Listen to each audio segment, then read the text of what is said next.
Hey guys, it's Bonnie. Today I'm here to talk about the most disappointing books of 2017. As always, these are books that I read in 2017, not necessarily 2017 releases.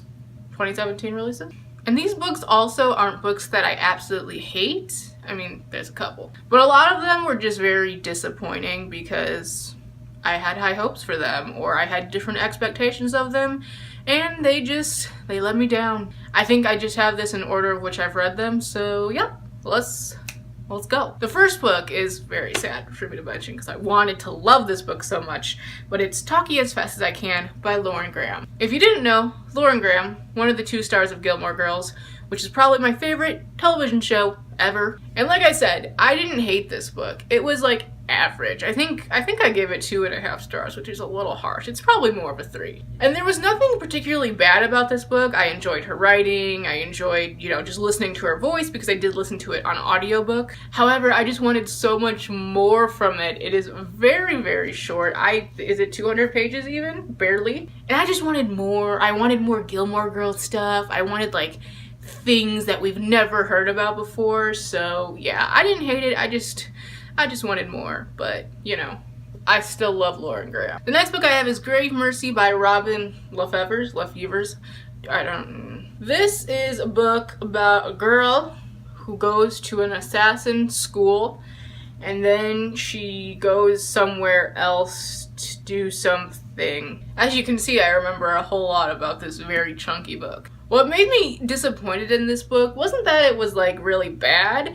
It was just kind of boring, and the reason that I wanted to read this book was like, it's about a girl in an assassin school. However, the assassin school is a very tiny part of this. Like, I'm talking like first 100 pages or so maybe. Like, I thought this was gonna be her, training, her, doing all that stuff, but no, that's not what it is at all. And you could say that's my fault, that I didn't do enough research before going into it, but honestly, that's all I heard about it. I was like, oh yeah, she's cool, she goes to a school of all-girl assassins, and I was like, sign me the fuck up. But the main character was fine, the love interest was fine, the story was fine. There was nothing bad about it, it just wasn't what I thought I was getting. Also, it's really long and like really chunky, and like it's like that good kind of chunky because like in this paperback form it's all floppy and like, ooh, I'm reading a high fantasy book and I'm blah, blah, blah. But I just, no, not gonna continue with the series. I'm gonna keep it because there's something about this cover that I like, even though it is a person, and normally we tend not to like people on the cover, but this, I don't know, there's something about this book's aesthetic that I really enjoy, but not for me. Believe I gave this 2.5 stars. The next book I have is Second Chance Summer by Morgan Matson. I think I might have gave this like 3.5 stars, or maybe just 3. I don't remember. What ruined this book for me, I think, was just the hype. People have talked about this book for a while on Goodreads. I meant BookTube, but also I guess Goodreads. No, mainly BookTube. And I just thought I was in for a roller coaster of emotions. I thought this was gonna be the best Morgan Matson book. I thought I was just gonna sob and like I don't even know. And it was sad. There were sad parts, yeah, but it just wasn't. It wasn't quite what everyone has hyped it up to be, and so that reason alone kind of had it, disappoint a little bit. Again, not really the book's fault, but it was just kind of, in the end, an average contemporary. Like, it didn't feel like something super special to me, which is what it was kind of made out to be. The next book I have is Captive Prince by C.S. Pacat, and spoiler alert, one of the other books in this series is on my favorite list for 2017, so that's how you know I feel about this series. It's very complicated, a love-hate relationship, you might say. This book was just real trashy, real problematic, a lot of shit that goes down in this that frankly didn't need to happen. The rest of the 2 books doesn't really follow some of the stuff that goes down in here, like the aspects of that made this so like, what the hell? It doesn't matter as much in the next 2 books, so it's kind of like, why? What was the point? Why did we have to suffer through this to get to the goods? Like I said, I went on to really enjoy the rest of the series, but this first book is definitely one that you just kind of have to get through to get to the good stuff. And some people aren't willing to to do that, and I don't blame them. Now this next book, if I had to pick like a #1 disappointing book of the year, like that tops all of them, it's this one. And that is The Becoming of Noah Shaw by Michelle Hodkin. Oh my god. This book, gave it like 2.5 stars, maybe more of a 2.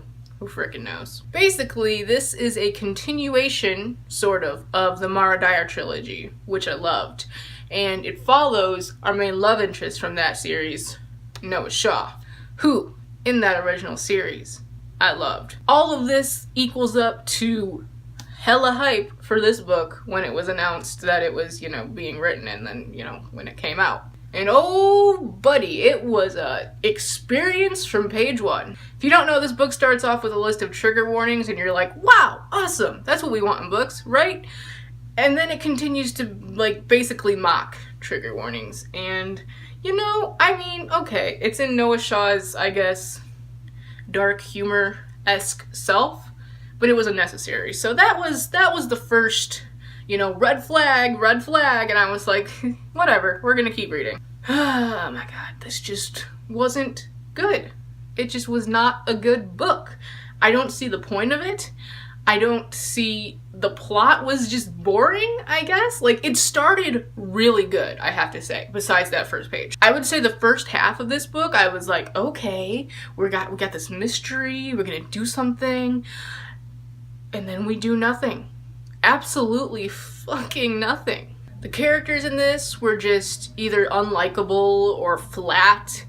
The plot, I just didn't understand. The ending was very confusing, and not in that like Mara Dyer, you don't know what's happening and going on, oh my god kind of thing that was in the first series that made it really cool. This was just confusing because like, why? And like, I don't get it. Like, this felt so pointless to me. I just wanted a good book about Noah Shaw. I wanted some more Noah and Mara, which we kind of get, kind of don't. I don't know. This was just, I don't even know. I don't want to spoil anything, obviously. Am I going to continue with the series? Yeah, probably, because I want to know what happens. But like, this could have just never happened, and it would have been fine. It would have been much better if this never happened. Whew, that got a little negative, sorry, but I mean, just gotta get out how I feel. This next book I didn't even finish, so can I count it as read? I don't know. I'm going to. And that is Under the Never Sky by Veronica Rossi. This is a book that I've had on my TBR for, I don't know, a long time, which is why I finally wanted to read it. And I always had in the back of my mind, like, this is gonna be a series I love. It just, I don't know what it was about it, but I was like, it's gonna be a good one. I know it. I bought the whole freaking trilogy, and I didn't even finish this book. I've heard that it gets better, but I just had no desire to continue. It was so boring. The world was very unique and very cool, except for the fact that there was no world building. It was just plopped in, and so you kind of have to figure everything out for yourself, and I was just getting really tired of doing that. I wanted some world building, I wanted some connection to these characters, I wanted something to keep me into this series, and there was just nothing. So I think I got halfway, not even through, and I said, you know what? Life is too short. So I stopped reading it, I DNF'd it. Probably never going to continue with this series. It's just gonna be one that I let go, which is sad, because like I said, I always thought I was gonna love it, but here we are. I'm gonna talk about these last 2 books together because they are in the same series, and that is Prodigy and Champion, both by Marie Lu, the 2nd and 3rd book in the Legend trilogy. If you've watched my videos, then you know I first read Legend for the first time 5 years ago. This book was not out at the time. I never continued, even though, you know, I loved Legend. It was like a 5-star read for me. And this year I was like, I'm gonna finally finish this trilogy. I was so excited. And then I finished the trilogy and I was a little less excited. These books are in no way bad. They weren't like awful. I gave them both 3.5 stars, but they were just very disappointing. I just thought the plot in both of these was very bland. There wasn't enough action. There wasn't enough, like, the stakes did not feel very high. There didn't feel like there was a rush to, like, you know, what's gonna happen, how is this gonna conclude, all of that. The only thing that really saves it for me is the characters. Day and June are some of my favorite characters. I will always love them. And holy shit! We'll always love. If I had read these, you know, back in 2014, 2013, whatever, maybe I would have loved it more. I probably would have, but at this point in my reader life, these were just kind of generic, kind of fell flat, which is really sad, but hey, I finally finished the trilogy. So those were all of my disappointing books for 2017. Yeah, they were just books that disappointed me for whatever reason, as you just saw. Let me know what your most disappointing reads were in the comments. I would love to know what books I should skip in 2018. Until next time, I will see you guys in my next video. Bye.